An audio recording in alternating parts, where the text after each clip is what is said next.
नमस्कार. स्वराज्य मराठीमध्ये आपले स्वागत. पाहूया सविस्तर बातमी. रोहितजी, खरं तर आज 293 अन्वे शेतकऱ्यांच्या झालेल्या अतिवृष्टीमुळे नुकसानाबाबत आज चर्चा होणार आहे. काय नेमकी सरकारकडनं जे पॅकेज जाहीर केलं होतं हे मिळालंय का आणि कुठपर्यंतची जी परिस्थिती आहे ती सांगा. काय झालंय, पॅकेज हा 3 अक्षरी जादुई शब्द अलीकडच्या काळामध्ये लोकांसमोर आणि शेतकऱ्यांसमोर आणला जातोय. खाली उतरून आज खरी परिस्थिती काय आहे हे बघणं आवश्यक आहे. शेतकऱ्यांना जे पॅकेज दिलं गेलेलं आहे किंवा जे नुकसान भरपाई दिली गेलेली आहे ती नुकसान भरपाई पूरक आहे का हे सुद्धा बघितलं पाहिजे. त्यामुळे निवळ पॅकेजच्या नावाखाली, निवळ पॅकेज सारख्या शब्दाच्या ओझ्याखाली शेतकऱ्यांना चिरडण्याचं काम शासनानं करू नये. आणि त्या उलट आज शेतकऱ्यांची परिस्थिती अत्यंत दयनीय झालेली आहे. शेतकऱ्यांचं जीवनमान उंचवण्याचं धोरण अद्यापही केंद्र शासनाचंही नाही आणि राज्य शासनाचंही नाही. त्यामुळे दूरगामी विचार करून शेतकऱ्याचा विचार शासनानं केला पाहिजे अशी प्रमुख मागणी 293 अन्वये मी करणार आहे. मदतीसाठी केवायसी हे महत्वाचं आहे असं म्हटलं जातं. आपल्या जिल्ह्यातली नेमकी केवायसी संदर्भातली परिस्थिती काय आहे?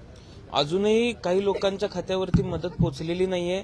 केवायसीची कामं अपूर्ण आहेत, केवायसीची पडताळणी अपूर्ण आहे आणि हे सगळं शासकीय टेक्निकल जे काम आहे ते सुद्धा अपूर्ण असल्यामुळे आज बहुतांश शेतकऱ्यांना अनंत अडचणींना सामोरं जावं लागतंय. आम्ही केवायसीच्या संदर्भामधली मागणी सुद्धा कृषी मंत्र्यांसमोर करणार आहे. खरं तर विविध योजनांची घोषणा तर झाली, मात्र सरकारची तिजोरीत नेमकी परिस्थिती काय आहे आणि त्यामुळेच या सगळ्या मदती पोहोचण्यासंदर्भात उशीर होतोय. तर ज्या पद्धतीचं निधी वाटप झालेलं आहे, किंबहुना 31,000 कोटीचं पॅकेज आज माउंटिंग तेवढे 31,000 कोटीचं होतंय का, प्रत्यक्ष मदत शेतकऱ्यांना किती पोहोचणार आहे, या सगळ्या गोष्टींचा अभ्यास आम्ही आमच्या भाषणामध्ये मांडणार आहे आणि राज्याची खरी परिस्थिती ही लोकांसमोर आणण्याचा प्रयत्न आमच्या सर्वांचा असणार. पुणे जमीन प्रकरणामध्ये पार्थ पवार यांना कोर्टाने पवार प्रकरणामध्ये पोहोचलेली नाहीये. तुम्हाला वाटतं की टेक्निकली गोष्टींमध्ये कुठेतरी गोष्टी वाढल्या जातात आणि वेळकाढूपणा त्यात होतो? जी अमाऊंट 31,000 कोटी ही प्रत्यक्ष शेतकऱ्यापर्यंत पोहोचणारच नाहीये. मुळात हा 31,000 कोटीचा आकडा तयार कसा होतोय याचा सुद्धा अभ्यास आपण सर्वांनी केला पाहिजे.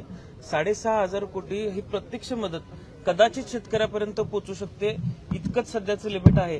आणि आज शेतकऱ्याची फसवणूक या पॅकेज या शब्दाच्या नावाखाली होऊ नये एवढीच विनंती मी शासनाला करणार आहे. पुणे जमीन प्रकरणामध्ये कोर्टाने फटकारलं असून पार्थ पवारचं नाव अजून गुन्ह्यात का दाखल केलं नाही असं म्हटलेलं आहे. कोर्टाचं काल काय म्हणणं आलंय? काल मला अद्याप त्या संदर्भातची माहिती नाही. मी थोड्या वेळात बघून आपल्याला माझी पण कुठेतरी राजकीय दबाव आहे का केसवरती? नाही, आता राजकीय दबाव असता तर कोर्टानं फटकारलं नसतं. त्यामुळं काहीतरी म्हणणं अधिकाऱ्यांनी दिल्याशिवाय कोर्टानं फटकारायचं कारण नव्हतं. त्यामुळे अधिकारी योग्य पद्धतीनं काम करत असावेत आणि कोर्टानं फटकारलंय याचा अर्थ कोर्ट सुद्धा योग्य पद्धतीने चिकित्सा करत असावं. स्वराज्य मराठी, बातमी नाही जबाबदारी. चॅनलला लाईक करा, शेअर करा आणि सबस्क्राईब करा.